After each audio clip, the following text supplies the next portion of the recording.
difícil de ler, faça a sua parte. Eu sou daqui, eu não sou de Marte. Vem, cara, me repara.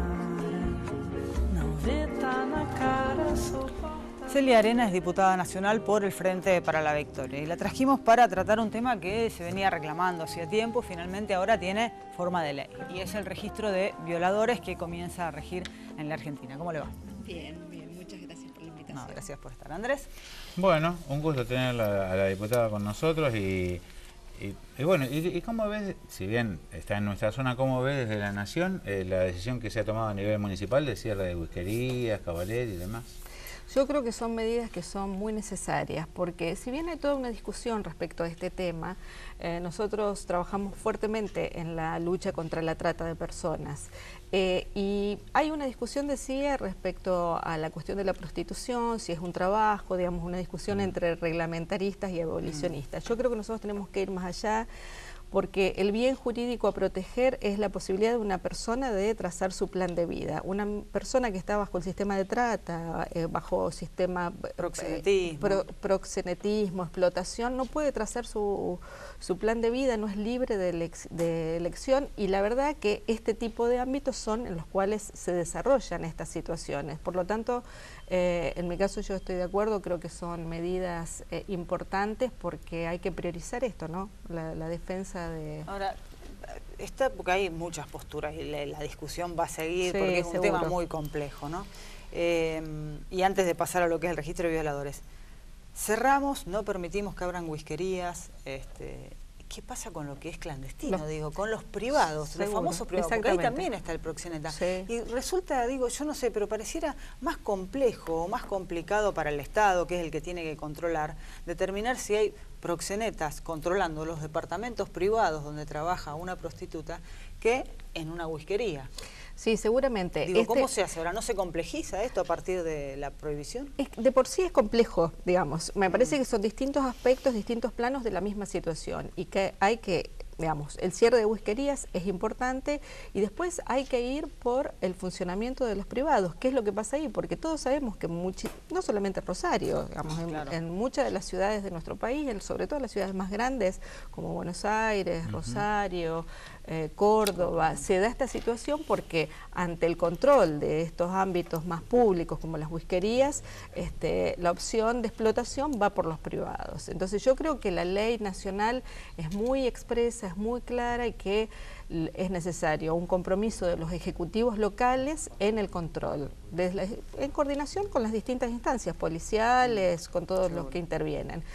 Hoy por hoy, el elemento y el recurso que la justicia tiene, aparte de la ley de tratas, es la antigua ley de profilaxis, que en los privados se complejiza mucho porque no es un ámbito público en donde se pueda controlar. Pero creo que indudablemente es necesaria una política pública del municipio muy clara respecto a esto, en lo que hace a la coordinación con las distintas instancias de control. Diputada, ¿y cómo cree usted? Me imagino que esto debe ser tema de charla en su familia, con sus amigos, con sus colegas, en la Cámara. ¿Cómo termina esto? ¿Al estilo Ámsterdam, con un blanqueo de un sector? A ver, yo respeto mucho a las mujeres, que dicen que están agremiadas, aparte en AMRA, que manifiestan que es su elección de vida y que es un trabajo, que quieren organizarse en cooperativas. Me parece que podría ser una opción. Desde mi perspectiva, cuando una mujer elige como forma de vida la prostitución es porque evidentemente no tuvo otras opciones. No tuvo chance. No tuvo otra chance, digamos. Me parece que hay que trabajarlo mucho culturalmente. Yo no juzgo a quien elige como opción de vida la prostitución, para nada, para nada. ¿Y en el mientras tanto, diputada? En el mientras tanto, todo esto que se está haciendo, trabajar sobre estos temas culturalmente. Yo cuando discutimos la ley de trata y la reforma, que la verdad que fue un trabajo importante en el Congreso, uno repite una frase que parece una frase hecha, pero que realmente es así, hay que generar conciencia. Yo siempre digo, sin clientes no hay trata. Entonces hay que generar conciencia porque muchos hombres que consumen sexo de esta manera no tienen la percepción de que en esa mujer hay una situación de esclavitud y que es un delito. Entonces hay que generar conciencia culturalmente, hay que trabajar mucho. A mí me parece que hay que trabajar en todos los planos. En el plano punitivo hay que controlar,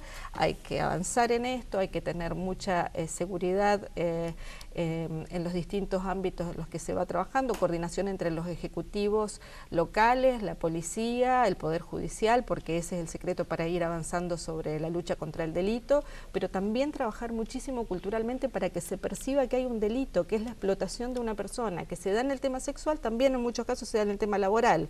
Entonces, sí, en este caso vienen de la mano. Vienen de la mano. Y a mí me parece que se está, aunque nosotros no lo percibimos, se ha avanzado mucho porque está en la agenda, porque se discute y porque por primera vez hay mucha gente que se involucra en decisiones que tienen que ver con esto. Se podría dividir en dos partes. Una, lo que es la trata, que ya es un delito porque es secuestrar a una persona, robarla y obligarla a ejercer la prostitución, y ya tenemos un delito ahí, ¿no? Tanto para el que genera el delito, mantiene a las mujeres encarceladas, encerradas y obligándolas, y otro, la prostitución. Y para la prostitución, cuando una mujer plantea, fue mi elección de vida, me parece que hay una instancia previa, y la instancia previa es, ¿qué está haciendo el Estado para dar oportunidades de vida que no sean tener que elegir la prostitución porque no quedó otra? Exactamente. Yo por eso digo que es un cambio cultural muy fuerte que tiene que ver primero con el que se perciba este delito que hay atrás de la trata, ¿no? Sin juzgar a quien elige la prostitución como forma de vida, pero evidentemente es necesario una presencia fuerte del Estado en lo que hace al plan de vida de las personas, a dar las posibilidades. Por eso hay cuestiones que son, aunque sea duro decirlo y la gente pueda decir, bueno, pero mientras tanto tenemos que seguir trabajando. Pero yo creo que todo lo que tiene que ver con brindar posibilidades de educación, de inclusión social, de definición, sobre todo de las mujeres. Es trabajar sobre la pobreza. Es trabajar sobre la pobreza, pero desde la perspectiva de la inclusión. Y que no tiene que ver con un plato de alimento, tiene que ver con la educación, con el acceso a la escuela. Por eso hay políticas públicas que para mí son muy importantes, aunque no se vean en el corto plazo, como el tema de la asignación universal por hijo. Porque promueve justamente la inclusión social de los chicos en la escuela, con los controles, genera conciencia en las madres, digamos. Todas estas cuestiones de políticas públicas orientadas a este tipo de cuestiones son las que, a mi entender, permiten brindar opciones y alternativas.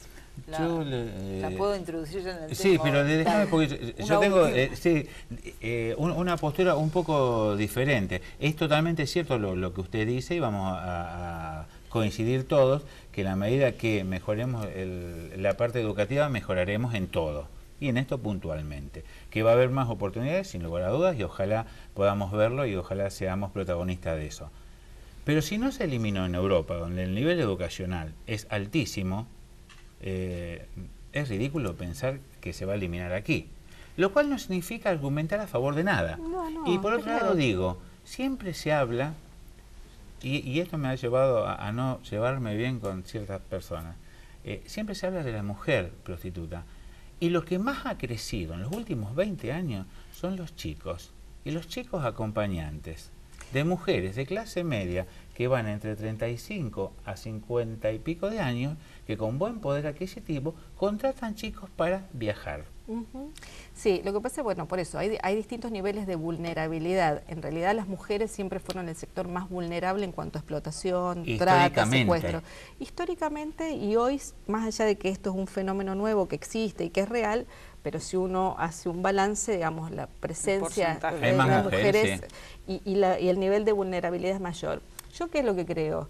Creo que lo que hay que garantizar es que realmente, porque puede ser que haya personas, vamos a poner mujeres y hombres, que elijan como forma de vida el ejercicio de la prostitución. Lo que como Estado hay que garantizar es que realmente la persona que lo elige porque tuvo variables de análisis de desarrollar su vida y eligió libremente esa, no porque es la única que queda y entonces, bueno, no tengo otra forma de vivir más que esta y asumo este destino como algo inexorable. Entonces porque uno no puede manejar la decisión de las personas. Lo que a mí me parece que desde el Estado es necesario sí garantizar que esa elección sea lo más libre posible. Para eso hay que dar todas las posibilidades de desarrollo para que esa elección sea libre. La cambio de tema ahora. Vamos, Y dale. es un tema también espinoso y tiene que ver con el registro de violadores. En principio, si me podés explicar concretamente cómo va a funcionar y el tema de que va a ser información que no va a ser pública. No, exactamente. Bueno, el registro va a funcionar en el ámbito del Ministerio de Justicia de la Nación. Es un registro que se forma con dos tipos de muestras. La muestra que se extrae de la víctima, que es en principio desconocido de quién es la muestra, y también la muestra genética de aquellos condenados con sentencia firme por el delito de violación. Eso es un registro que va a permanecer en el Ministerio de Justicia de la Nación, que solo puede ser utilizado en un proceso judicial, ¿sí? A instancias del Ministerio Público Fiscal, de jueces o de tribunales. Cuando hay una causa judicial, es información reservada y muy sensible, obviamente, claro, porque acá no se trata de... Además, digamos, me parece que es muy cuidadosa la ley en cuanto a establecer que el registro se forma con muestras de condenados con sentencia firme, no con alguien que se supone que puede haber sido autor de un delito. Hubo debate respecto a la cantidad de tiempo que se guarda, porque la ley dice que se tienen que preservar durante 100 años, se consideraba excesivo, porque nosotros tenemos que pensar que nuestro Código Penal y nuestro sistema penal tiende a digamos, el objetivo es la reinserción social de los que cometen delitos, cualquier tipo de delito. ¿En dónde? ¿Eso? ¿En Suiza? No, el nuestro. Es el espíritu del sistema penal es ese. No Falta mucho para recorrer. No, si no me molesta. Yo la verdad que creo que no solamente nosotros, en el mundo estamos muy lejos de esa situación, de que el sistema penal sirva para la reinserción. Igual sí soy consciente de que se trabaja mucho al interior de los penales, pero que no es una situación que se pueda tomar aislada. Hay que analizar el contexto social en el que se da y cuáles son las posibilidades de reinserción después de alguien que estuvo detenido muchísimo tiempo en un sistema que además es en muchos casos muy perverso. Pero bueno, específicamente en el tema de los violadores, hay toda una discusión respecto a la reincidencia o no. Este registro es importante porque hay una suposición de que el violador es un delincuente reincidente. Y en la mayoría de los casos que toman mucho estado público, digo, sí. Acá hubo una discusión y un debate porque recuerdo el diputado Garrido que decía el mito de la reincidencia. En realidad no es mito. Hay una realidad, hay estadísticas, hay pocos detenidos, 4.000 creo en todo el país, por delitos de violación. Ahora, la violación es uno de los delitos que menos se denuncia, claro, por las características. La violación muchas veces es intrafamiliar, en el círculo cercano, las mujeres o los niños que son violados y abusados. Primero, los niños tienen mucho temor, muchas veces no se les cree de lo que está pasando, digamos, es una situación y un contexto que es muy complejo. Es un delito que se denuncia muy poco porque además hay como una sensación de impunidad. Y de vergüenza en muchos casos. De vergüenza, ¿no? Sí, de vergüenza de asumir que algo habré hecho para que me pase esto. Pero además también hay como una sensación de mucha impunidad respecto a que es un delito que no se condena. La verdad que todas las mujeres o las personas que pasaron por esta situación saben que hay reincidencia, más allá de lo que digan los números y las estadísticas y las condenas. La importancia de la denuncia, porque digo, esencial. Hay que denunciar a un violador, hay que denunciarlo porque además evitamos con la denuncia que tal vez vuelva a violar. Y la segunda que le quería preguntar es ¿qué valor como antecedente tiene que ya haya habido una denuncia, una condena y que una persona esté en el banco genético, en el registro de violadores? Digo? ¿Qué peso tiene después a la hora de si tiene que haber otra condena? No, sí, seguramente que tiene peso, porque digamos, a ver, el registro actúa como prueba. ¿Cuál es la idea? Que sirva al esclarecimiento rápido del caso, por eso está ese registro, porque ante un caso de violación se puede cotejar esa muestra que se extrae de la víctima o del ámbito del delito. Con lo ya existente en el... Con la ya existente. Eso permitiría ser más rápido. Ahora, esto también puede hacerse porque... indudablemente hay una responsabilidad muy grande cuando se toma la muestra y cuando se analiza, porque tenemos que pensar que estaríamos digamos, en base a eso se puede condenar a una persona, que hay que tener certeza de que la muestra, que el análisis sea de calidad. Por eso tiene que tener todas las normas, tiene que estar autorizado el laboratorio por el Ministerio de Ciencia y Tecnología. En la Argentina hubo mucho avance en este tema y sobre todo hay algo que siempre sirve para medir el desempeño de calidad. El Ministerio de Justicia de la Nación creó la red de laboratorios forenses. Ya hay 6 funcionando y 7 satelitales en Mendoza, en Bariloche, en el Chaco, con normas de calidad excelentes y esto, digamos, da cierta garantía que después hay que seguir ampliándolo, por supuesto, porque este es un elemento muy importante. Yo quería aprovechar la presencia de las dos, porque este tema no lo hemos charlado personalmente y que durante mucho tiempo nosotros, ella es la jefa de prensa, estamos en el noticiero de Cablevisión Rosario, de Somos Rosario. Y a menudo, y días pasados estuvo una señora, una funcionaria, visitándonos. La gran cantidad de partos de menores de edad en Rosario. Es decir, lugar donde hay estadísticas, ni hablemos de otra provincia donde no las hay. Una niña, una joven, de 16 años para abajo, que es madre, ¿no ha sido violada? No siempre, digamos. El inicio de la vida Obviamente sexual cada vez es más bajo. Más bajo, digamos, No. incluso el chiquito de 13 años, ¿no? Sí, Porque, digo, digamos, por eso hay una mezcla es lo que hablamos al principio, ¿no?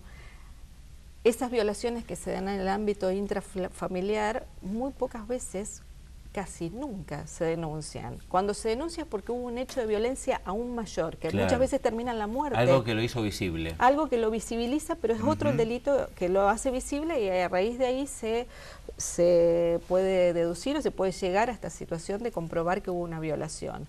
Por eso yo creo que es muy importante. Ahora, se da también esto, el inicio de la actividad sexual cada vez más chicos, los jóvenes. Por eso a mí me parece muy importante avanzar en todo lo que tiene que ver con el tema de educación sexual en las escuelas, de salud reproductiva, porque esto es lo que uno dice, son trabajos muy de hormiga y muy a largo plazo, pero que permiten evitar este tipo de cosas, porque no es sano para una nena de 13, 14, 15 años ser madre. Más allá de que muchos dicen, mi abuela, sí, pero era otro mundo, donde la gente se moría a los 50 años, 60.